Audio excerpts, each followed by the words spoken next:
Fees கம்மியாக சொல்கிறாங்க, அப்போ ஸ்டடி நல்லா இருக்காதோ அப்படி தானே தோணும் பேரண்ட்ஸுக்கு. அப்போ நீங்கள் ஃபீஸ் கம்மியான காலேஜஸை கண்ட்ரியை ரெஃபர் பண்ணும்போது அவங்க எப்படி ரிசீவ் பண்ணுறாங்க? மேபி இன்ஃப்ராஸ்ட்ரக்சர் வைஸ் டிஃபர் ஆகலாம், கண்டிப்பாக இருக்கும். ஒரு சிட்டிக்குள்ளே இருக்கலாம். எம்எம்சியில் படித்தாலும் மெடிசன் தான், தேனி மெடிக்கல் காலேஜில் படித்தாலும் மெடிசன் தான். எங்கே டிஃபர் ஆகும்னா பேஷண்ட் அவுட்ஃப்ளோ. நீங்கள் பங்களாதேஷ் அதிகமாக ரெஃபர் பண்ணுறீங்க. நான் முன்னாடி கேட்டேன் ஃபீஸ் கம்மியாக இருக்க இடத்துல ஸ்டடீஸ் எப்படி இருக்குது. பங்களாதேஷ் வந்து எந்த வகையில் ப்ளஸ்ஸாக மாறுது நமக்கு? ஸோ சேம் மார்க்கு டிஸ்ட்ரிபியூஷன்லேருந்து, சிலபஸ்லேருந்து, கொஸ்டின் பேப்பர்லேருந்து சேம் இது இருக்கனால அங்கேருந்து வர்ற மாணவர்கள் இங்கே ஒரு எக்ஸாம் எழுதணும். ஃபாரின் மெடிக்கல் கிராஜுவேட் எக்ஸாமினேஷன் 2002 இப்போ வரைக்கும் ஆவரேஜாக போட்டிங்கன்னா நம்பர் 1 நிற்கிறது பங்களாதேஷ் ஸ்டூடெண்ட். ஃபாரின் டாக்டர் படியா ரஷ்யா போயிடும், இல்லை ஜார்ஜியா போயிடுங்கிறது தானே சொல்லிட்டு இருக்காங்க. நீங்கள் பங்களாதேஷ் சொல்லும்போது பங்களாதேஷ் அப்படிங்கிறது ஒரு பெரிய கண்ட்ரி, ரொம்ப ஒரு இன்ஃப்ராஸ்ட்ரக்சராக எப்படி இருக்குன்னு எனக்கு தெரியல. அங்கே எப்படி என் குழந்தைய அனுப்புறதுங்கிறது ஒரு டிஃபால்ட்டாக ஒரு டவுட் வரும் இல்லையா? ரூல்ஸ் அண்ட் ரெகுலேஷன் 2021 ஒரு பெரிய ரூல்ஸ் அண்ட் ரெகுலேஷன் கொண்டு வந்தாங்க. அந்த ரூல்ஸ் சொல்லப்பட்ட எல்லா கோர்வையும் பங்களாதேஷ் ஃபாலோ பண்ணுது. இந்த கண்ட்ரி லாங்குவேஜில் படிக்க மாட்டாங்க, இங்கிலீஷில் தான் படிப்பாங்க. ஆனால் மற்ற நாடுகள், ஒரு வியட்நாமாக இருக்கட்டும், ரஷ்யாவாக இருக்கட்டும், உஸ்பெகிஸ்தானாக இருக்கட்டும், ஜார்ஜியாவாக இருக்கட்டும், நீங்கள் சைனாவாக இருக்கட்டும், அந்த நாட்டு மக்கள் அந்த லாங்குவேஜில் தான் மெடிசன் படிப்பாங்க. அந்த பணத்தை வச்சு தான் நிறைய பேர் அந்த கேம் ஆடுறது. இங்கே கம்மியானது நீங்கள் வாங்கன்னு சொல்லலாம். ஆனால் ரூல்ஸ் அண்ட் ரெகுலேஷன் படி இந்தியாவில் வந்து அவங்க ப்ராக்டிஸே பண்ண முடியாது, இந்த எக்ஸாமே எழுத முடியாது. ஸோ அப்படிங்கும்போது 6 வருஷம் படித்தும் கிட்டத்தட்ட அவங்க back to 12th NMC white and black அந்த கண்ட்ரிலாம் எலிஜிபிள் இல்லை நீங்கள் போகாதீங்க வெளிநாட்டுக்கு அப்படின்னு சொல்லிடலாம் நிறைய பேரண்ட்ஸு. ஆனால் நம்பி போயிடுறாங்க. 2028 தான் அதோட உண்மையான பாதிப்பு என்னன்னு தெரியும். படிச்சு முடிச்சுட்டு வர பொதுவாக இந்த மாதிரி கன்சல்டன்சி, அதுவும் வெளிநாட்டில் படிக்கிறது கமிஷனுக்காக வேலை செய்வாங்க இல்லை? அவங்களுக்கு எந்த கண்ட்ரியில் அதிகமாக கமிஷன் கிடைக்குதோ அந்த கண்ட்ரி ரெஃபர் பண்ண போகிறாங்க. இது நிறைய பேர் என்கிட்டையும் கேட்டிருக்காங்க, உங்கள் பிள்ளையை அனுப்புவீங்களான்னு சொல்லி. இன்ஃபேக்ட் அன்பு நேயர்களுக்கு வணக்கம். நான் விஷன். நம் நிகழ்ச்சியின் இன்றைய சிறப்பு விருந்தினர் கரோல் எஜுகேஷனல் கன்சல்டன்சியோட chief adviser and mentor doctor Syed Abdul Khader அவர்கள். சார் வணக்கம். வணக்கம் சார். எப்படி இருக்கீங்க? நல்லா இருக்கேன். மகிழ்ச்சி. இந்த நேரத்தில் ஒரு டாக்டர் இன்டர்வியூ எடுக்கிறது ரொம்ப முக்கியமான விஷயமா இருக்குது எனக்கு. ஏன்னா புதுசாக கல்வியாண்டு ஆரம்பிக்கும் போது நம்ம பிள்ளைங்கள்லாம் டாக்டர் படிக்கணும், ஃபாரின் போய் படிக்கிறதா, இல்லை நீட் எக்ஸாம் மார்க் எடுத்தோம், இங்கே சீட் கிடைக்கலையே, இல்லை கம்மியாக தான் மார்க் எடுத்தோம்ங்கிறது ஒரு பெரிய டிஸ்கஷனாக இருக்கக்கூடிய காலகட்டம். நீங்கள் இந்த கன்சல்டன்சி மாணவர்களை வெளிநாட்டுக்கு டாக்டர் படிப்பதற்காக ரொம்ப வருஷமாக அதை செஞ்சிட்ருக்கீங்க, சிறப்பாகவும் செஞ்சிட்ருக்கீங்க இல்லையா? ஸோ உங்ககிட்ட பேசுகிறதுக்கு நிறைய இருக்குது. ஏன்னா நம்ம ஊரில் பேரண்ட்ஸுக்கு வந்து ரொம்ப வருஷமாகவே தன்னோட குழந்தைய டாக்டர் ஆக்கணுங்கிறது ஒரு கனவாக. பேரண்ட்ஸுக்கு வந்து சாய்ஸ் அப்படின்னா, நான் இந்த கேள்வி எல்லாமே பெரும்பாலும் பேரண்ட்ஸோட சைடில் தான் கேட்பேன். ஓகே. பேரண்ட்ஸுக்கு இப்போ டாக்டர் ஆக்கணுங்கிறது ஒரு ட்ரீமு. அவங்களுக்கு சாய்ஸ் என்னென்னா வேறு வழியில் இப்போ நீட் எழுதி ஆகணும். நீட்டு நார்மலாக ஒரு ஸ்கூலில் படித்து நல்ல மார்க் வாங்குற ஒரு பையனால் நீட் பாஸ் ஆக முடியாத ஒரு சுச்சுவேஷன் இருக்குது. அப்போ என்ன பண்ணாங்க, இன்னொரு வருஷம் படிக்க வைக்கலாமா, இல்லை 3 வருஷம் படிக்க வைக்கலாமான்னு யோசிக்கிறாங்க. சில பேருக்கு 2 வருஷம் 3 வருஷம் படித்ததுக்கப்புறம் அடுத்த சாய்ஸ் வேறு வழி இல்லை, குழந்தை டாக்டர் ஆகிறது பிடிவாதமாக இருக்குது, இல்லை பரவாயில்ல எவ்வளோ செலவானாலும் பரவாயில்ல நம்ம குழந்தைய டாக்டர் ஆக்கிடுவோம்னா, காசு அதிகமாக இருக்கிறவங்க இங்கே இருக்க ஒரு ப்ரைவேட் காலேஜுக்கு போகிறாங்க, டொனேஷன் கொடுத்துட்டு அது ஒரு சிஸ்டம், அதுக்குள்ளே போகிறாங்க. அவ்வளோ செலவு பண்ண முடியாது. அப்படிங்கும்போது ஃபாரினில் படிக்க வைக்கலாம், கொஞ்சம் ரஷ்யாவில் படிக்க வைக்கலாம், பங்களாதேஷில் படிக்க வைக்கலாம், கொஞ்சம் கண்ட்ரிஸ் இருக்குது. டாக்டர் படிக்க வைக்க நினைக்கக்கூடிய பேரண்ட்ஸ் வந்து எக்ஸாக்டாக புரிஞ்சிக்க வேண்டியது என்ன, செய்ய வேண்டியது என்ன? அதாவது முக்கியமாக பேரண்ட்ஸ் தெரிஞ்சிக்க வேண்டியது, ஒரு மருத்துவம் படிக்கணும்னா என்னென்ன தேவை, இந்த நாட்டோட விதிகள், அது ரொம்ப முக்கியம். சாதாரண நீங்கள் ப்ரைவேட் காலேஜோ கவர்மெண்ட் காலேஜ் சேர்னாலும் அந்த வருஷம் வந்து அவங்க 17 வயசு பூர்த்தி அடைஞ்சிக்கணும். ஓவராலாக 17 வருஷம் பூர்த்தி அடைஞ்சிருக்கணும். அந்த டிசம்பருக்குள்ளே, இந்த ஜனவரி இதுக்குள்ளே பூர்த்தியாக இருக்கணும். அதுக்கப்புறம் கட் ஆஃப் மார்க் வந்து 50% ஜென்ரல் கேட்டகரிக்கும், பிடபிள்யூடி அதாவது இது வந்து 45%, மற்ற இதர இதுகள் வந்து எஸ்சி எஸ்டி ஓபிசிக்கு 40%. இது வந்து average cut off mark. PCB English, இந்த 2 விஷயங்களும் கண்டிப்பாக தெரிஞ்சுக்கணும் ஒரு மருத்துவம் படிக்கணும் மாணவர்களுக்கும் சரி பெற்றோர்களுக்கும். இது வந்து இந்தியாவிலையும் சரி வெளிநாட்டுக்கு போகிறதுக்கு இது ரொம்ப முக்கியமான விஷயம் மருத்துவம் படிக்கிறது. அதுக்கு அடுத்தது வந்து இங்கே உள்ள விஷயங்கள் நம்மளுக்கு தெரியணும். ஃபஸ்ட்டு என்ன, கவர்மெண்ட் கோட்டா. அது வந்து நார்மல் 720க்கு கட் ஆஃபை பொறுத்து 650க்கு மேலே 600க்கு மேலே டிபெண்ட்ஸ் அப்பான் தி கட் ஆஃப். அடுத்து வந்து செல்ஃப் ஃபைனான்ஸ், அதாவது கவர்மெண்ட் கோட்டா தான், அது ப்ரைவேட் காலேஜுக்கு போயிடுது. மூணாவது வந்து மேனேஜ்மெண்ட் கோட்டா. அதாவது டாக்டர் எம்ஜிஆர் யூனிவர்சிட்டி நம்ம ஊரில் எப்படி இருக்குன்னா, டாக்டர் எம்ஜிஆர் யூனிவர்சிட்டி அடியில் வந்து ஒரு 20 காலேஜோ 15 காலேஜோ இருக்கும். அந்த இதில் மேனேஜ்மெண்ட் கோட்டா. 4வது வந்து டீம்டு யூனிவர்சிட்டி. யூனிவர்சிட்டிஸ் தனியாக இருக்கும், இல்லாட்டி தனியாக வந்து இது வச்சுருப்பாங்க, ஐ மீன் இன்ஸ்டியூஷன், அந்த இதுக்குள்ளே வரும். 5வது வந்து என்ஆர்ஐ கோட்டா. இந்த 5 வெரைட்டிக்குள்ளே தான் மக்கள் வந்து போவாங்க. It depends upon the financial as well as NEET score. இதுதான் மக்கள் தெரிஞ்சிக்க வேண்டியது, மருத்துவம் படிக்கிறதுக்கு முன்னாடி தெரிஞ்சிக்க வேண்டியது முக்கியமான விஷயங்கள். சார், கவர்மெண்ட் காலேஜ்னால் எங்களுக்கு ஃப்ரீன்னு தெரியும், ரொம்ப குறைவான ஃபீஸ் வரும், ஓகேவா, சில ஆயிரங்களில் வந்துடும் வச்சுக்கோங்களேன். இந்த நீங்கள் சொன்னக்கூடிய வேறு வேறு செக்டார்ஸ் இருக்குல்ல, இல்லை வெவ்வேறு விதமான ஃபீஸ் இருக்குது. உண்மையாகவே பெரிய புரிதல் இருக்காது. இதில் எதை சூஸ் பண்ணணுங்கிறதும் அவங்களுக்கு தெரியாது, இல்லை நம்ம குழந்தையோட மார்க்கின் அடிப்படையில் எங்கே போனால் பெட்டராக இருக்குங்கிறது தெரியாது. ஸோ எனக்கு அந்த ஃபீஸ் ஸ்ட்ரக்சர் எந்த மாதிரியான கேட்டகரியில் இருக்க ஸ்டூடெண்ட்ஸ் எதை சூஸ் பண்ண நல்லாயிருக்கும் கொஞ்சம் சொல்லுங்களேன். யூஸ்வலாக நீங்கள் சொன்ன மாதிரி கவர்மெண்ட் ஆல்மோஸ்ட் ஃப்ரீ தான். எஸ்சி எஸ்டிக்கு கம்ப்ளீட் ஃப்ரீ. மற்ற இதரங்களுக்கு ஒரு 15,000 20,000 தான் வருஷம் வரும். மொத்த மேனேஜ்மெண்ட் செல்ஃப் ஃபைனான்ஸ் வந்து 4.5 lakhs. இதுதான் ஃபீஸு கவர்மெண்ட் ஃபிக்ஸ் பண்ணுறது வருஷத்துக்கு. அதாவது கவர்மெண்ட் கோட்டா தான் ப்ரைவேட் காலேஜில் போய் சேர்றது. புரியுது. அது வந்து வருஷத்துக்கு 4.5 lakhs தான். அதுக்கப்புறம் நீங்கள் ப்ரைவேட் காலேஜ் போனால் செல்ஃப் ஃபைனான்ஸில் டொனேஷன் வாங்குறாங்களா? கிடையாது. ஓகே. இப்போ ஆஃப்டர் நீட் வந்து அந்த டொனேஷனே கிடையாது. டொனேஷனும் வாங்க மாட்டாங்க. மற்ற ஃபீஸ்கள், ஹாஸ்டல் ஃபீஸு, டெவலப்மெண்ட் ஃபீஸ்ன்னு சொல்லிட்டு அனதர் ஒரு 3.5 to 5 lakhs வரையும் போகுது வருஷத்துக்கு. ஸோ ஓவரால் ஒரு 4.5 உள்ளது 8 to 12 lakhs கண்டிப்பாக காலேஜஸ் வாங்க. 10 லட்ச ரூபா ஆமாம், அரௌண்ட் 10 லட்சம். அடுத்தது மேனேஜ்மெண்ட் கோட்டா வந்து கவர்மெண்ட் சொல்கிறது வந்து 14.5 lakhs to 15 lakhs. ஸோ இதுவும் வந்து நீங்கள் போகும்போது ஆட்டோமேட்டிக்காக ஹாஸ்டல் ஃபீஸு, டெவலப்மெண்ட் ஃபீஸுன்னு சொல்லிட்டு ஒரு 20 lakhs வரையும் வந்துடும் டீம்டு வருஷத்துக்கு. டீம்டு டொனேஷன் எதுவுமே கிடையாது. இல்லை. ஓகே. ஸோ அடுத்த deemed university starting from 18 lakhsலேருந்து 35 lakhs வரை இருக்குது. It depends upon the college scenario. It is all official. அடுத்து என்ஆர்ஐ கோட்டா வந்து அதே மாதிரி 22 lakhsலேருந்து 35 lakhs வரை இருக்குது. ஓகே. இப்போ இதுக்கு நடுவில் இவ்வளோ சாய்ஸஸ் இருக்கும்போது உங்ககிட்ட வர்றவங்க யார் ஃபாரினில் குழந்தைங்களை படிக்க வைக்கணும்? யூஸ்வலாக இவங்களுக்கு இந்த செல்ஃப் ஃபைனான்ஸ் காசு கூட கட்ட முடியாத ஆளுங்க தான் இங்கே வருவாங்க. நிறைய பேர் செல்ஃப் ஃபைனான்ஸ் சீட்டு கிடச்சி போகாதவங்க இருக்காங்க. நிறைய பேர் 500 மார்க் எடுத்து நீட்டு உள்ளவங்க இங்கே எடுக்க முடியாத லெவலுக்கு இருக்காங்க. அவங்க தான் வெளிநாட்டுக்கு அதிகமாக போகிறது. எய்தர் ஃபைனான்ஷியல் மோட் இல்லாட்டி நீட் ஸ்கோர் கார்டு கம்மியாக எடுத்துப்பாங்க. இப்போ இங்கே செல்ஃப் ஃபைனான்ஸில் ஒரு 50 லட்ச ரூபா தான் வருது, நீங்கள் சொல்ல மேக்ஸிமம் அரௌண்டாக வருதுன்னு வச்சுக்கோங்களேன். கிட்டத்தட்ட ஃபாரின் வந்தாலும் அந்த இது செலவாயிடுமே. ஆமாம். ஆனால் இங்கே வந்து உங்களுக்கு காசு இன்னும் கொஞ்சம் கம்மியாகிறனால ஒரு 30 lakhsக்குள்ளே முடிஞ்சிருந்தனால சில கண்ட்ரீஸில் அதனால் அந்த இது எடுப்பாங்க. சில கண்ட்ரியில் 30 லட்சத்துலேயே. ஆமாம், 30 லட்சத்துக்கு கீழே வந்துடும். 30 லட்சத்தில் எந்த கண்ட்ரிலாம் வருது? நிறைய கிர்கிஸ்தானு, சைனாவில் உள்ள கண்ட்ரிஸு, இது மாதிரிலாம். அதாவது ஃபீஸ் ஸ்ட்ரக்சர் ரொம்ப கம்மியான உள்ள காலேஜஸ் இருக்குது. கசகிஸ்தான், உஸ்பெகிஸ்தான், நம்ம எல்லாம் இன்க்ளூடிங் செலவெல்லாம் சேர்த்து தான் இந்த 30 lakhs சொல்கிறோம். சில காலேஜ் சைனாவில் நான் ஒரு 10 வருஷம் முன்னாடி போடும்போது வெறும் 60,000, 70,000, 1 லட்சம்லாம் ஃபீஸ் இருந்துச்சு. ஸோ கிட்டத்தட்ட உங்களுக்கு எவ்வளோ ஆச்சு? 5 வருஷத்துக்கு 6 லட்சம், செலவு ஒரு 10 லட்சம், 15 லட்சத்தில் முடிச்சுட்டு வந்துடுவாங்க. அந்த மாதிரி காலேஜஸ்லாம் இருந்துச்சு. இப்போ பொதுவாகவே நமக்கு ஒரு எண்ணம் இருக்கும், நம்ம பேரண்ட்ஸுக்கு அது அதிகமாக இருக்கும், ஃபீஸு கம்மியாக சொல்கிறாங்க, அப்போ ஸ்டடி நல்லா இருக்காதோ அப்படிங்கிற ஒரு எண்ணம் பொதுவாகவே வந்து இருக்குது. அப்படி தானே தோணும் பேரண்ட்ஸுக்கு. அப்போ நீங்கள் ஃபீஸ் கம்மியான காலேஜஸை கண்ட்ரியை ரெஃபர் பண்ணும்போது அவங்க எப்படி ரிசீவ் பண்ணுறாங்க? ஆக்சுவலாக இது வந்து ஒரு இதுதான் மித்து தான். அதாவது மித்து தான். ஃபீஸு கம்மியான இல்லை காலேஜ் இருந்தால் அங்கே கம்மியாக படிப்பு சொல்லி தருவாங்க. இல்லை மேபி இன்ஃப்ராஸ்ட்ரக்சர் வைஸ் டிஃபர் ஆகலாம், கண்டிப்பாக இருக்கும். ஒரு சிட்டிக்குள்ளே இருக்கலாம். இப்போ நான் அதனால தான் பசங்கள்கிட்ட சொல்லும் போது சொல்லுவேன், நீ எம்எம்சியில் படித்தாலும் மெடிசன் தான், தேனி மெடிக்கல் காலேஜில் படித்தாலும் மெடிசன் தான். எங்கே டிஃபர் ஆகும்னா பேஷண்ட் அவுட்ஃப்ளோ. இங்கே எம்எம்சி வந்து கிட்டத்தட்ட 100 வருஷம் வாய்மையாந்த இது. உனக்கு பேஷண்ட் அவுட்ஃப்ளோ ஓவரால் தமிழ்நாட்டிலேருந்து வந்துட்டு இருக்காங்க. ஸோ உங்களுக்கு அந்த பேஷண்ட் அவுட்ஃப்ளோ இருக்கும். அந்த டிஃப்ரென்ஸ் கண்டிப்பாக இருக்கும். ஓகே. ஒரு நம்ம ப்ராக்டிக்கல் எக்ஸ்பீரியன்ஸ் மாதிரி. இப்போ நீங்கள் சில கண்ட்ரீஸ்லாம் சொன்னீங்க, ஆனால் உங்கள் வீடியோஸ்லாம் நான் பார்க்குறேன், நீங்கள் அதிகமாக ரெஃபர் பண்ணுறது பங்களாதேஷாக இருக்குது இல்லை? அப்போ அங்கே ஃபீஸ்லாம் எப்படி? நீங்கள் சொல்கிற மாதிரி பங்களாதேஷ்லேயும் ரொம்ப கம்மியாக தான் இருக்குது. ஸ்டார்டிங் ஃப்ரம் 30 lakhsலேருந்து இருக்குது.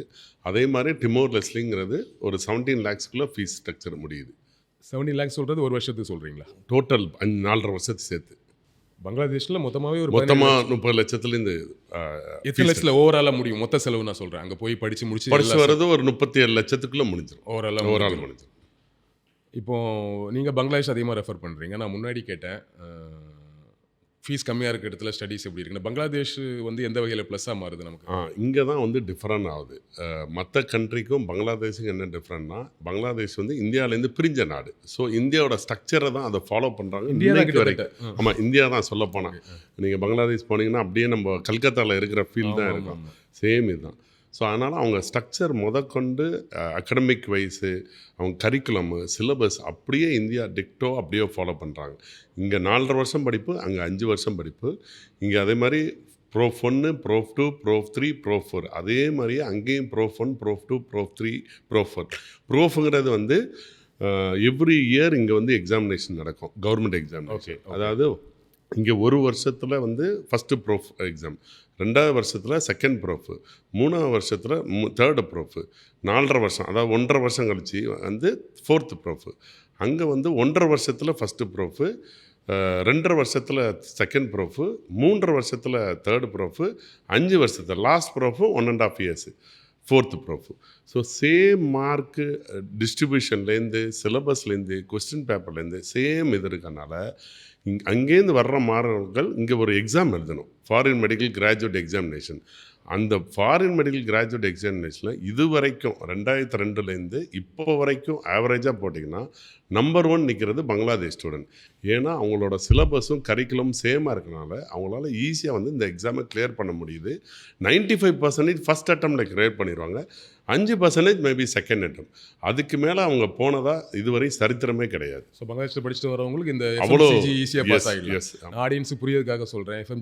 எஃப்எம்ஜிஇ இல்லையா? எஃப்எம்ஜிங்கிறது வெளிநாட்டில் படிச்சுட்டு வர மாணவர்கள் இங்கே வந்து எழுத வேண்டிய எக்ஸாம், இந்தியாவில் ஒர்க் பண்ணுறதுக்கு அந்த ஒரு பரீட்சை, அதில் பாஸ் ஆகணும் இல்லையா? சிலபஸ் நீங்கள் இப்போது நம்ம ஊரில் படிச்சு இப்போ உங்ககிட்ட நான் வந்தேன்னா நீங்கள் சில மருந்துகள் எழுதுவீங்க. ஆமாம் இல்லையா? கிட்டத்தட்ட இந்தியா மாதிரி தான் அது. ஆமாம். எந்த மாதிரி மருந்துகள் எப்படி இருக்குது? மருந்துகள் அதே சேம் தான், கொஞ்சம் பிராண்ட் நேம் தான் டிஃபராக தவிர ஒரே சேமாக தான் இருக்கும். ஆனால் பெருசாக இங்கே என்ன இருக்குன்னா, இப்போ என் ஃபேமிலியில் ஒரு பொண்ணு வந்து படிக்க போயிருக்காங்க, ரஷ்யாவில் தான் போயிருக்காங்க. இயல்பாகவே எங்களுக்கு சில விஷயம் திணிக்கப்படுறதோ இல்லை ஏதோ சொல்லி வச்சுருவாங்க. ஆமாம், ஃபாரின் டாக்டர் படியா ரஷ்யா போயிடு, இல்லை ஜார்ஜியா போயிடுங்கிறது தானே சொல்லிட்டு இருக்காங்க.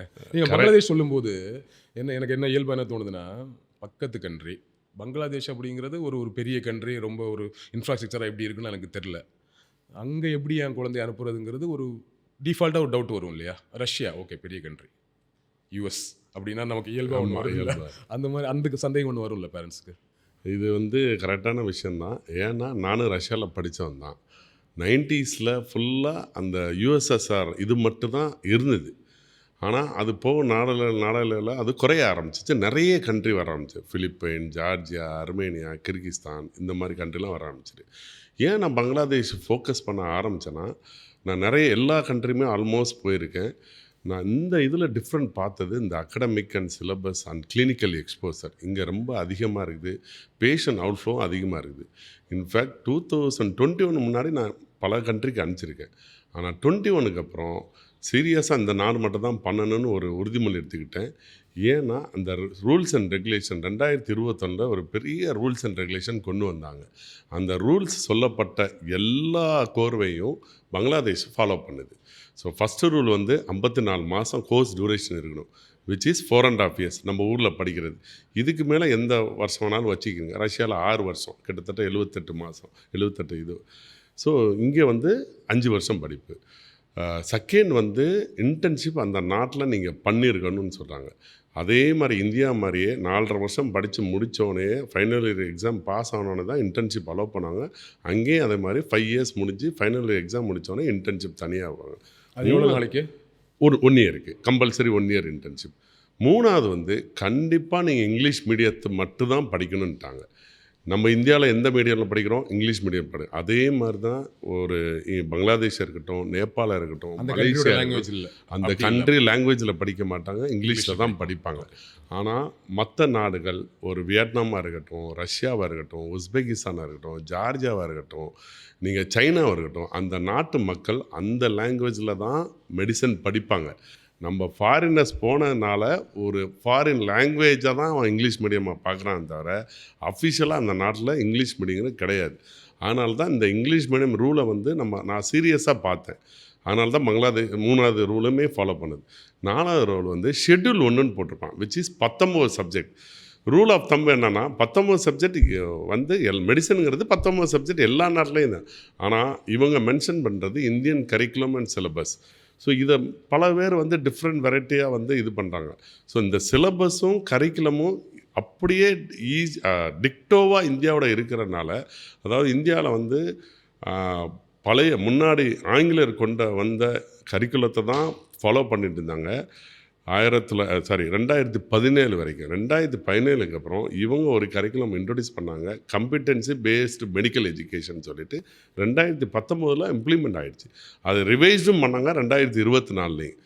அதையுமே அவங்க அப்படியே மாற்றிட்டாங்க. பங்களாதேஷில் 2021 கம்பிட்டன்சி பேஸ்ட் மெடிக்கல் எஜுகேஷனும் இவங்க ரிவைஸ் பண்ணதே அவங்க மாற்றிட்டாங்க. 5வது வந்து எந்த நாட்டில் படிக்கிறீங்களோ அந்த நாட்டோட லைசன்ஸு அந்த லோக்கல் எப்படி வாங்குறானோ அதே மாதிரி வாங்கணும். அது பங்களாதேஷ்லேயும் தர்றாங்க. ஸோ இந்த 5 ரூலும் ஃபாலோ பண்ணுற ஒரே நாடு பங்களாதேஷ்னால தான் நான் 2021க்கு அப்புறம் பொதுமக்கள்லையும் யூடியூப்லேயும் சரி, பங்களாதேஷ் போங்க, நாளைக்கு உங்களை இந்தியாவுக்கு திரும்பி வரும்போது உங்களை எஃப்எம்ஜிக்கு அலோவ் பண்ணுனாலே இந்த ரூல்ஸை நீங்கள் ஃபாலோ பண்ணியிருக்கனால நாளைக்கு கோர்ட் ஆஃப் லாவில் போனாலும் நீங்கள் இந்த 5 ரூல் இது ஃபாலோ பண்ணுது, நான் தைரியமாக கோர்ட் ஆஃப் லாவில் டிஃபெண்ட் பண்ண முடியும். ஆனால் மற்ற கண்ட்ரி எந்த இதுவுமே நீங்கள் வந்து ஃபாலோ பண்ணனால நீங்கள் டிஃபெண்ட் பண்ண முடியாது. அதனால தான் நான் பங்களாதேஷ் முக்கியமாக சொல்கிறது. உங்ககிட்ட வர்ற பேரண்ட்ஸ் வந்து நீங்கள் கிட்டத்தட்ட இப்போ பங்களாதேஷ் மட்டும்தான் பண்ணுறீங்களா, இல்லை வேறு கண்ட்ரி கேட்குறவங்களை பண்ணி கொடுப்பீங்க? இது நல்ல கேள்வி. இந்த பிரச்சனை வந்தோடனே பங்களாதேஷ் மட்டும்தான் உகந்தமான கண்ட்ரின்னு நான் உணர்ந்தேன். அதுக்கு தவிர இந்தியன் கரிக்குலம் யாரா ஃபாலோ பண்ணுறோன்னு பார்த்தா நேபாள், மொரீஷியஸ். ஆனால் நேபாளும் மொரீஷியஸ் என்ன பண்ணுறாங்கன்னா லைசன்ஸ் தர்றதில் வந்து ஒரு சிக்கல் வச்சுட்டாங்க. நீ உன் நாட்டில் போய் லைசன்ஸ் வாங்கிட்டு என் நாட்டை லைசன்ஸ் எக்ஸாம் எழுதுன்னு சொல்லிட்டாங்க. இப்போ நேபாளும் ஏதோ மாத்திரதா சொல்லியிருக்காங்க, இன்னும் அதிகாரப்பூர்வமாக நம்மளுக்கு கிடைக்கல. அதனால் இப்போ இந்த 3 கண்ட்ரி தான் சாய்ஸில் இருந்து, அப்போ 2 கண்ட்ரி லைசன்ஸ் தரனால பங்களாதேஷ். இந்த நாளடைவில் இந்த பிரச்சனை வரும்போது நிறைய கன்சல்டன்சி வந்து என்ன பண்ணுறதுன்னு தெரியாமல் சரி இவ்வளோ நாள் ஸ்டூடெண்ட் அனுப்பிட்டோம், அப்போ என்ன பண்ணுறேன்னு சொல்லிட்டு ஒரு கண்ட்ரியை தேட ஆரம்பித்தாங்க. அந்த கண்ட்ரி தேடலில் வந்தது தான் டிமோர் லெஸ்லி. இது எங்கே இருக்குன்னா நம்ம இந்தோனேஷியாவுக்கும் ஆஸ்திரேலியாவுக்கும் நடுவில் உள்ள ஒரு தீவு. இது இண்டிபெண்ட் எடுத்தது எப்போனா 2002. இது ஈஸ்ட் டிமோர், ஈஸ்ட் அண்ட் வெஸ்ட்டுன்னு வச்சுருப்பாங்க. ஈஸ்ட் வந்து இந்தோனேஷியா, போர்ச்சுகல் சைடும், இன்னொரு இது வந்து வேறு ஒரு நாடும் ஆதிக்கத்தில் இருந்துச்சு. 2002 இவங்களுக்கு வந்து இண்டிபெண்டன்ஸ் கொடுத்து ஒரு 10 வருஷம் அந்த டிரான்ஸ்ஃபர்மேஷன் பீரியட் இருக்கும். நம்ம இந்தியன் கன்சல்டன்சி அங்கே போய் அதை கண்டுபிடிச்சி அவங்கள்ட்ட இந்த நடைமுறைகள்லாம் சொல்லி 4.5 வருஷம் படிப்பு, இந்தியன் கரிக்குலம் அக்செப்ட் பண்ணுறீங்களா, இந்த மாதிரி எல்லா இதையும் சொல்லி அவங்க ஒத்துக்கிட்ட பிறகு 2023 ஃபஸ்ட்டு பேட்ச் போக ஆரம்பிச்சிச்சு. அதனால தான் இந்த டிமோர் லெஸ்லியை நான் வந்து சொல்கிறது. இந்த கண்ட்ரி பேர் கேட்டால் டிமோர் லெஸ்லி. டிமோர் லெஸ்லி, ஆமாம், தீவு இல்லையா அது? ஆமாம், தீவு, ஒரு கிட்டு தீவு. இன்ஃபேக்ட் இந்த இது வந்த பிறகு இந்தியன் எம்பசி அங்கே வந்துருச்சு, டிமோர் லெஸ்லியோட எம்பசி இங்கே வந்துருச்சு. பயோலேட்ரல் ட்ரைஸ் வந்து இன்ஃப்ராஸ்ட்ரக்சர் டெவலப்மெண்ட்டில் இந்தியன் கவர்மெண்ட் அவங்கள சப்போர்ட் பண்ண ஆரம்பிச்சிருச்சு. ஸோ இந்த வகையில் அங்கே மெடிக்கல் எஜுகேஷனும் டெவலப் ஆகுது. இன்ஃபேக்ட் கூடிய விரைவில் நிறைய 100 பெட்டட் ஹாஸ்பிட்டலும் கட்டுறதுக்கு உண்டான முயற்சிகளும் நடக்குது இந்தியன் கவர்மெண்ட் மூலியமாகவும். சரி, இப்போ பங்களாதேஷ் அப்படிங்கும்போது some political reasons are there. Parents எப்படி யோசிப்பாங்கங்கிறது ஒன்று இருக்குது. Anyways concern is matter. Okay, ஏதோ ஒரு தீவு சொல்கிறீங்க, என் பேரே எனக்கு புரியல அப்படிங்கிற மாதிரி பார்க்குறவங்களுக்கு தோணும். எனக்கு ரஷ்யா அது மாதிரி பெரிய கண்ட்ரினா சேஃபுங்க. ஸ்டடீஸ்லாம் நீங்கள் சொல்கிறது நான் புரிஞ்சுக்கிறேன். ஓகே, ஸ்டடீஸ்லாம் நல்லாயிருக்கு, அங்கே படித்தோன்னா இங்கே ஈஸி, லைசன்ஸ் வாங்குறதுலாம் ஈஸி, கரியர்லாம் ஓகே தான். பட் எனக்கு சேஃப்டி ரொம்ப முக்கியம், என் குழந்தைங்க கம்ஃபர்டபுளாக இருக்கணுங்கிறது முக்கியம். இன்னொரு சைடில் யோசிச்சிங்கன்னா நான் வந்து எப்படி பார்த்தாலும் 30 லட்ச ரூபாய்க்கு மேலே நான் செலவு பண்ணி என் குழந்தைய அனுப்புகிறேன். இதெல்லாம் இருக்குல்ல, இந்த கன்சர்ன்லாம் எப்படி இருக்குது? நீங்கள் பேசிகிட்டு இருக்கும்போது சொன்னீங்க நான் எல்லா கண்ட்ரியும் போய் பார்த்துருக்கேன்ட்டு. ஸோ நீங்கள் சொல்லக்கூடிய இந்த 2 கண்ட்ரிலையும் எங்களுடைய குழந்தைகள் போனால் சேஃப் அண்ட் செக்யூராக படிச்சுட்டு சந்தோஷமாக வர்றதுக்கான கான்ஃபிடன்ஸை கொடுக்க முடியுமா? கண்டிப்பாக. பங்களாதேஷ் உங்களுக்கு நல்லபடியாக தெரியும், அது ஒரு முஸ்லீம் நாடு. ஒரு பொம்பளை பிள்ளைகளை வந்து அங்கே எப்படி பார்த்துருப்பாங்கன்னு எனக்கு தெரியும். ஈவன் கிளாஸில் முதற்கொண்டு ரொம்ப சேஃப்டியாக அவங்கள ஒன்றா உட்கார வைப்பாங்க, இருந்தாலும் தனியாக உட்கார வைப்பாங்க. அங்கே வந்து முஸ்லீம் பிள்ளையா இருந்தால் ஸ்காப் பண்ணணும், நான் முஸ்லீம் பிள்ளையா இருந்தால் தேவையில்லை. அந்த அளவுக்கு அவங்க இதுப்பாங்க. அது மாதிரி அவங்க சிசிடிவி சரௌண்டன்ஸ் ஃபுல் லெவலில் இருப்பாங்க. பொம்பளை பிள்ளைங்க ஹாஸ்டலில் ஒரு பேரண்ட்டே போனால் கூட உள்ளே நுழைய முடியாத அளவுக்கு சேஃப்டியாக இருப்பாங்க. முக்கியமாக பொம்பளை பிள்ளையோட ஹாஸ்டல் வந்து ஹாஸ்டல் ப்ரிமிசஸ்க்குள்ளே மட்டும்தான் இருக்கும். அதுவும் அட்மினிஸ்ட்ரேஷன் பில்டிங்குள்ளேயே தான் இருக்கும். எதர் அவங்க கிரவுண்ட் ஃப்ளோர் இருப்பாங்க, அவங்க பக்கத்தில் இருப்பாங்க, இல்லை அவங்க மேலேயே அவங்கள வச்சுருப்பாங்க. So that each and every time அவங்க வந்து சிசிடிவி சரௌண்ட். பொதுமக்கள் ரீதியாக வர்றேன், நம்ம மூஞ்சும் அவங்க மூஞ்சி ஒன்றுனால ஒரு டிஃப்ரென்ஸுமே தெரியாது. இப்போ நீங்கள் லாஸ்ட் இயர் நடந்த இந்த சின்ன சின்ன விஷயங்கள்லாம் பார்த்துருப்பீங்க. ஃபார் எக்ஸாம்பிள் நம்ம லக்னோ இந்த மாதிரி கண்ட்ரிலாம் இந்த இடத்துலலாம் பார்த்திங்கன்னா இந்த பீஃப் பிரச்சனைலாம் வரும்போது ஒரு ஃபோக்கஸ் பண்ணி தமிழ்நாட்டில் இங்கே அடிக்கிறாங்க. ஆனால் தமிழ்நாடு நம்ம எப்படி சேஃப்டியாக இருக்கும், அதே மாதிரி தான் அங்கேயும் சில இடத்துல நடக்க தான் செஞ்சு. ஆனால் நம்ம மாணவர்களுக்கோ ஃபாரினர்ஸ்க்கோ எந்த டிஸ்டர்பன்ஸும் பண்ணலை. லோக்கல்ஸ் என்றைக்குமே டிஸ்டர்ப் பண்ணதா இதுவரை சரித்திரமே இல்லை, ஃபாரினர்ஸை இது மாதிரி. அதே மாதிரி டிமோர் லெஸ்லியும் வந்து one of the safest country தான் தீவு நாடாக இருந்தாலும். அங்கே இப்போ வரைக்கும் பணம் பழக்கம் வந்து டாலர்ஸ் USD தான் யூஸ் பண்ணுறாங்க. அதனால் அவங்களுக்கு வேலை வாய்ப்பு இதெல்லாம் கம்மியாக இருந்தாலும் அவங்க எந்த ஃபாரினர்ஸுமே எதையுமே டிஸ்டர்ப் பண்ணது கிடையாது. ரொம்ப சேஃப்டியாக தான் நம்ம பிள்ளைங்கள் இருக்காங்க. அதனால் தைரியமாக டிமோர் லெஸ்லிக்கும் சரி பங்களாதேஷுக்கும் சரி தைரியமாக அவங்க அனுப்பலாம். சூப்பர். ஃப்ராங்காகவே கேட்குறேன், பொதுவாக இந்த மாதிரி கன்சல்டன்சி அதுவும் வெளிநாட்டில் படிக்கிறது அப்படின்னா கமிஷனுக்காக வேலை செய்வாங்க இல்லை? அவங்களுக்கு எந்த கண்ட்ரியில் அதிகமாக கமிஷன் கிடைக்குதோ அந்த கண்ட்ரி ரெஃபர் பண்ண போகிறாங்க. சி, யார் பிஸ்னஸ் பண்ணுறவங்க பீப்புளோட நம்ம வீட்டு பசங்களை பற்றி கன்சர்னோட இருக்க போகிறாங்க அப்படிங்கிறது இயல்பாக எல்லாருக்கும் வரக்கூடிய டவுட்டு. சில இடங்களில் நிஜமாகவே கேள்விப்படுறோம், இந்த கன்சல்டன்சி நம்பி போனோம், அங்கே ஸ்டடீஸ் நல்லா இல்லை, இன்ஃப்ராஸ்ட்ரக்சர் நல்லா இல்லைங்கிறதை நம்ம சிலர் கேள்விப்படுறோம். எப்படி நாங்கள் உங்களை எல்லாம் நம்பி எங்கள் குழந்தைங்கள உங்கள் மூலமாக அனுப்புறது? சூப்பர் கேள்வி. இது நிறைய பேர் என்கிட்டையும் கேட்டிருக்காங்க, உங்கள் பிள்ளைய அனுப்புவீங்களான்னு சொல்லிட்டு. இன்ஃபேக்ட் என் பிள்ளை 4th இயர் பங்களாதேஷில் தான் படிக்கிறான். இது அதிர்ச்சியாக எல்லோரும் கேட்பாங்க, எப்படி சேஃப்டி இல்லை அது இல்லை. நான் சொன்னேன், என் பிள்ளை மாதிரி தான் மற்றவனையும் பார்ப்பேன். என் பிள்ளை 4th இயர் அங்கே தான் படிக்கிறான். அவனும் என்ன மாதிரி ரஷ்யாவுக்கு போகணுன்னு தான் நின்றான். நான் சொன்னேன், நீ கெட்டு போயிறியோ, நீ வந்து இதெல்லாம் நான் யோசிக்கலை. நான் அகடமிக் இம்பார்ட்டன்ஸு அந்த நாட்டோட கல்ச்சரையும் நான் பார்த்தேன். நான் உன்னை அனுப்புகிறேன். அங்கே போனீங்கன்னா 4.5 வருஷம் பல்ல கடிச்சு தான் இருக்கணும்.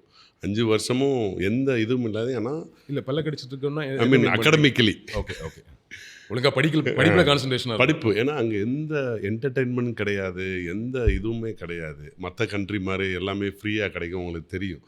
ஆனால் இந்த கண்ட்ரியில் வந்து 99% அகடமிக் ஓரியன்டாக போயிட்டே இருக்கனால, இன்ஃபேக்ட் இந்தியன் எம்பசியே ஒரு வாட்டி என்னை கூப்பிட்டு கேட்டது, ஏன் இங்கே அனுப்பிச்சி விட்றீங்க மெடிக்கல் எஜுகேஷனுக்கு? அப்போ இந்தியன் எம்பசிக்கே அது தெரியல இதோட இம்பார்ட்டன்ஸு, இங்கே தான் நல்லா இருக்குன்னு. அப்புறம் நான் எக்ஸ்பிளைன் பண்ணும்போது அவங்க ரொம்ப புரிஞ்சுக்கிட்டாங்க, உண்மையிலேயே பங்களாதேஷ் இவ்வளோ நல்லா இருக்குதான். நான் அப்போ தான் சொன்னேன், நான் பல கண்ட்ரிக்கு நான் அனுப்பிச்சிருக்கேன், இங்கே அகடமிக்லி இம்பார்ட்டன்ட்னால தான் நான் ரொம்ப அனுப்புகிறேன். ஏன்னா பேரண்ட்ஸ் என்ன எதிர்பார்ப்பாங்க, அவன் நல்ல கிளினிக்கல் நாலேஜ் அகடமிக்கில் வரணும், இங்கே வந்து ஃபஸ்ட் அட்டம்ப்டில் கிளியர் பண்ணணும், அதான் அவங்க ஆசை இருக்கும்.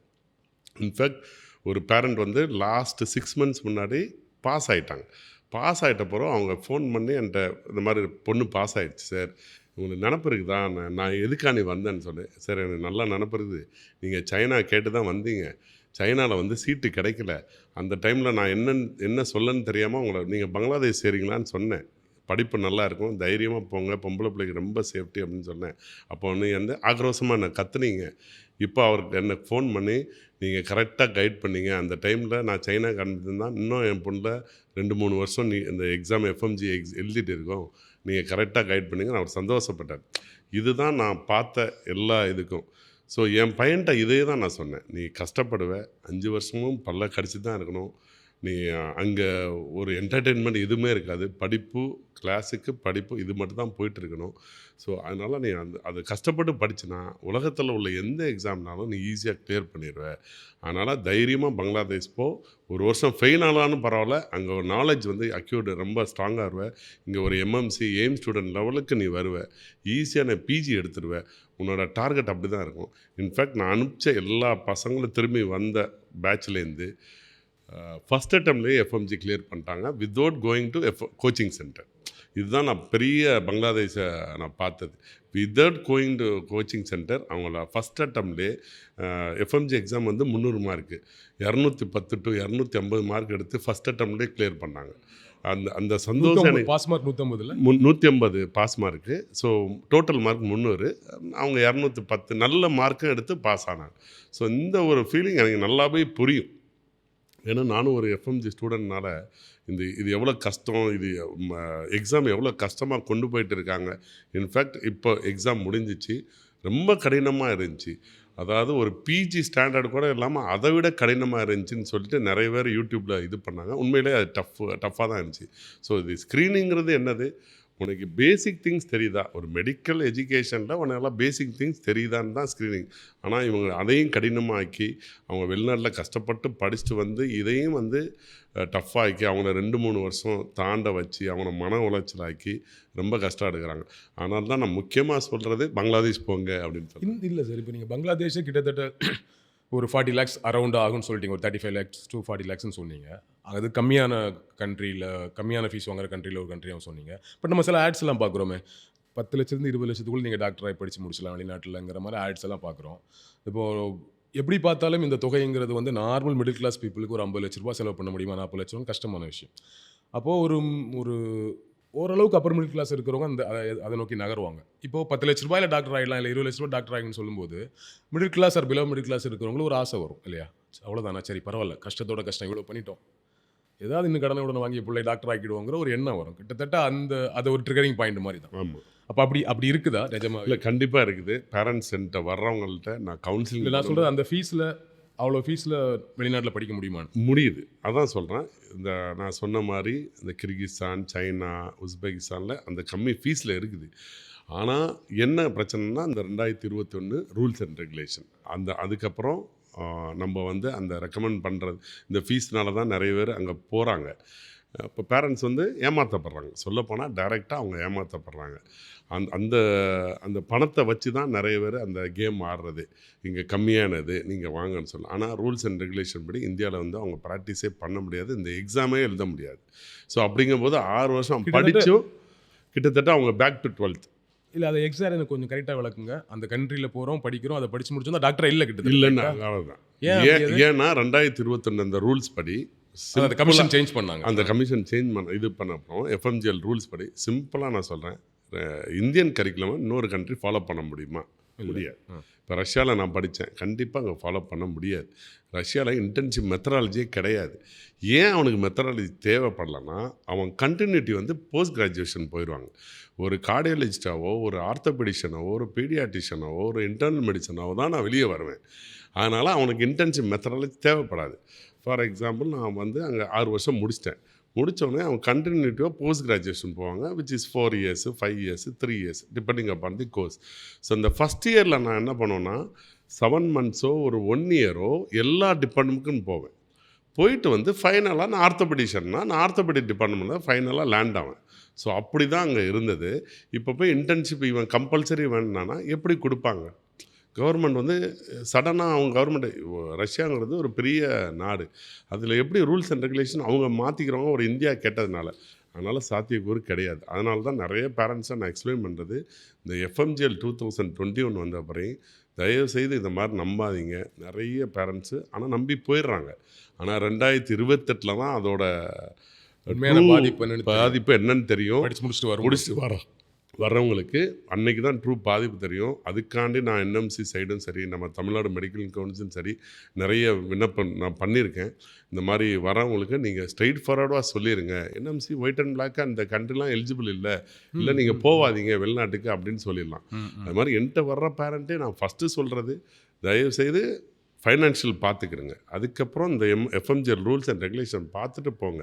ஃபார் எக்ஸாம்பிள் இங்கே பங்களாதேஷில் 30 லட்சம் தான் இருக்குன்னா நீங்கள் செலவோடு சேர்த்து வச்சுக்கிறங்க.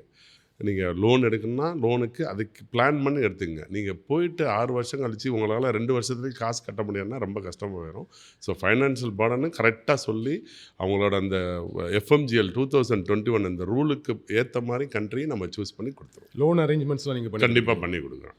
ஓகே, அது பண்ணுவீங்க, எனக்கு அனுப்பிச்சிட்டிங்க. அதுக்கப்புறம் ஏதாவது கைடன்ஸ் இருக்குமா உங்ககிட்ட இருந்து? நான் வந்து யூஸ்வலாக வந்து என்ன பண்ணுவேன்னா, பசங்களை எவ்ரி இப்போ அனுப்பிச்சோன்னே ஒரு அனாட்டமி படிக்கிறேன்னா பீயிங் மைசெல்ஃப் டாக்டர்னா சும்மா என்ன படிச்சுட்டு இருக்க, என்ன மாதிரி எக்ஸாம் கொடுத்துருக்க அப்படின்னு சொல்லிட்டு அவங்கள்ட்ட கேட்பேன். கிளாஸுக்கு ரெகுலர் போகிறாங்கல்லன்னா அட்மினிஸ்ட்ரேஷன்லேருந்து என்கிட்ட சொல்லிடுவாங்க. இன்ஃபேக்ட் நேற்று கூட ஒரு பையன்கிட்ட பேசினேன், நீ கிளாஸுக்கே போகலையா, எனக்கு அட்மினிஸ்ட்ரேஷன்லேருந்து கம்ப்ளைண்ட் வந்துச்சு.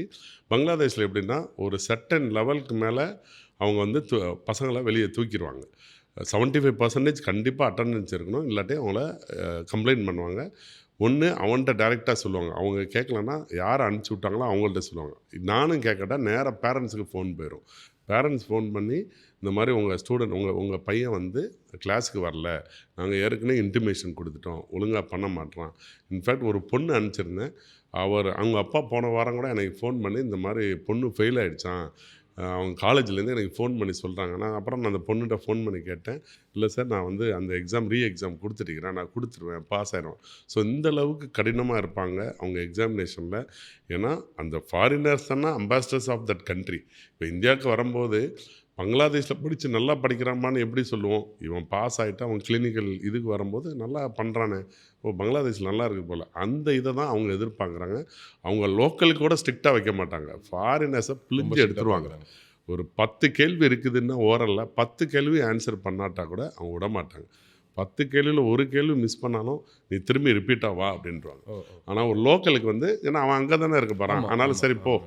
ஸோ நம்ம ஊர்லேருந்து இப்போ வந்து படிச்சுட்டு அங்கே போகும்போது அது நம்ம கண்ட்ரியோட ப்ரைடாக இருக்கணும். ஆமாம், அந்த இதுக்கு வந்து பங்களாதேஷ் வந்து ரொம்ப ஃபீல் பண்ணுறேன். நீங்கள் ஒரு விஷயம் சொன்னீங்க, நீங்கள் கால் பண்ணி பேசுகிறீங்க அந்த ஸ்டூடெண்ட்ஸு இப்போ அது ஃபாலோ பண்ணுறீங்கிறது வீடியோக்காக சொல்கிறீங்களா, உண்மையாக அதெல்லாம் பண்ணுறீங்க? உண்மையிலேயே பண்ணுறேன். ஃபோன் பண்ணி கேட்பேன். இன்ஃபேக்ட் என் ஃபோனை எடுக்க மாட்டாங்க. ஆஹா சார் கேள்வி கேட்பாரு அப்படின்னு சொல்லிட்டு ஃபோனை எடுக்க மாட்டாங்க. நான் முடிஞ்ச அளவுக்கு அவங்கள ஒரு மோட்டிவேஷன் தான், இந்த மாதிரி சப்ஜெக்ட் இப்படி தான் படிக்கணும், அனாட்டமினா நீ இப்படி தான் படிக்கணும், பயோகெமிஸ்ட்ரி இப்படி படிக்கணும், ஒரு ஃபிசியாலஜி இப்படி போகணும் அப்படின்னு சொல்லிட்டு அவங்கள ஒரு ஒரு மோட்டிவேஷன் கொடுத்துருவேன். லீவில் வரும்போது முடிஞ்சால் வாங்க, ஹாஸ்பிட்டல்ஸ் ஏதாவது கைட் பண்ணி விட்றேன், என்னால் முடிஞ்சாலும் கவர்மெண்ட் சைடில் ஏதாவது பேமெண்ட் கட்டிவிட்டு நீங்கள் ஒரு ஓரியன்டேஷன் மாதிரி வரலாம் அப்படின்னு சொல்லுவேன். ஸோ அப்போது அனுப்புகிறதோட உங்கள் வேலை முடியலை? ஆமாம், முடிகிற வரைக்கும் முடிஞ்ச அளவுக்கு அவங்கள ஒரு எஃப்எம்ஜி கோச்சிங்கும் கைட் பண்ணி அவங்கள பாஸ் பண்ணுற உண்டான விஷயங்களும் பண்ணிட்டு. ஓகே, நல்ல வருமானம் வரும் போலே இல்லையா? அவ்வளோ வந்தால் தானே இதெல்லாம் பண்ண முடியும். இல்லை, முடிஞ்ச அளவுக்கு என்னோட நோக்கம் வந்து ஒரு ஒரு ஒரு நீங்கள் சொன்ன மாதிரி கீழ்த்தட்ட மக்களையும் சரி அவங்களுக்கு படிப்போட இம்பார்ட்டன்ஸ் கொடுத்து என்னால் முடிஞ்ச அளவுக்கு டிஸ்கவுண்ட்டும் பண்ணி கொடுத்து அவங்களுக்கு இப்போ காசு கட்ட முடியலன்னா யூனிவர்சிட்டிலையும் இல்லை காலேஜ் சைடு இவங்க கொஞ்சம் கட்டிடுவாங்க, என்னோட பொறுப்புதாரியாக கொடுத்துட்டு. அந்த மாதிரி மிஸ்யூஸும் பண்ணுறாங்க பேரண்ட்டு, எப்படியும் சார் வந்து பெர்மிஷன் வாங்கி கொடுத்துருவாருன்னு சொல்லிட்டு. ஆனால் முடிஞ்ச அளவுக்கு அவங்களோட இதை வந்து எவ்வளோ கம்மி பண்ண முடியுமோ யூனிவர்சிட்டி சைடும் சரி அவங்களுக்கு கொஞ்சம் கட்டிடுவாங்க, கொஞ்சம் பொறுமையாக இது பண்ணுங்கள். ஏன்னா எக்ஸாமினேஷன் அலோவ் பண்ண மாட்டாங்க. ஸோ அந்த வகையில் ஃபைனான்ஷியல் பர்டனே அவங்களுக்கு வராத மாதிரி முடிஞ்ச அளவுக்கு அவங்களுக்கு ஹெல்ப் பண்ணி அவங்கள அனுப்பிச்சி விட்டுருக்கேன். என்னோடய நோக்கம் வந்து காசு இல்லாத மக்களும் கரெக்டாக போயிடணும், நல்லா படிச்சுட்டு வந்து இங்கே ஒரு நல்ல டாக்டராக இருக்கணும், நல்ல சமுதாயத்தில் ஒரு அந்தஸ்தில் போகணும். ஒரு மேபி அவன் ஃபஸ்ட்டு தலைமுறையாக இருக்கலாம். கரெக்ட், அந்த தலைமுறை அந்த வீடே மாறிடும் டர்ன் அவுட் ஆகும். ஒரு எக்ஸாம்பிள் வந்து என்னோடய மேனேஜர் பையன் வந்து நல்ல மார்க் எடுத்தார், 352 மார்க் எடுத்தார். நான் அவர்கிட்ட சொல்கிறேன், அவரை படிக்க வைங்க, பங்களாதேஷில் படிக்க வைக்கிறேன். இல்லை சார் என்கிட்ட காசு இல்லை. நான் சொன்னேன், முதல்ல நீங்கள் அனுப்பிச்சிருங்க, அது தானாக வரும் அப்படின்னு சொன்னேன். இன்ஃபேக்ட் அந்த பையன்தான் அந்த காலேஜ்லேயே நம்பர் 1. ஏன்னா பேரண்ட்ஸோட இதை உணர்ந்திருக்கான், அதுவும் பங்களாதேஷோட இதை விட ஸ்டூடெண்ட்ஸ் விட. ஸோ அங்கே பங்களாதேஷ் டஃப்பாக படிப்பாங்க, அதை விட இவங்க டாப்பராக வரும்போது அப்போ நான் சொன்னேன், உங்கள் தலைமுறையே மாறிடும். ஏன்னா இவன் தம்பி படிச்சுட்டு வந்தான், அவர் சாதாரண ஒரு இதாக தான் இருக்கிறாரு. அவங்க ஒய்ஃபும் மிஸ்ஸஸும் ஒரு ஸ்கூலில் ஒரு கிளர்க்காக தான் வேலை செய்கிறாங்க. அவ்வளோ கஷ்டப்பட்டு வரும்போது இவன் படிக்கும்போது எனக்கு சந்தோஷமாக இருக்குது. இன்ஃபேக்ட் நானும் கொஞ்சம் ஹெல்ப் பண்ணியிருக்கேன், அவங்களுக்கு ஃபைனான்ஷியல் பர்டனும் ஹெல்ப் பண்ணியிருக்கேன். இவன் படிச்சுட்டு வந்துட்டானா அவங்க தலைமுறையே மாறிடும். இன்ஃபேக்ட் அவங்க ஃபேமிலி ரொட்டீனாக இருக்கட்டும், அவனோட இதாக இருக்கட்டும், டோட்டலி மாறிடும்.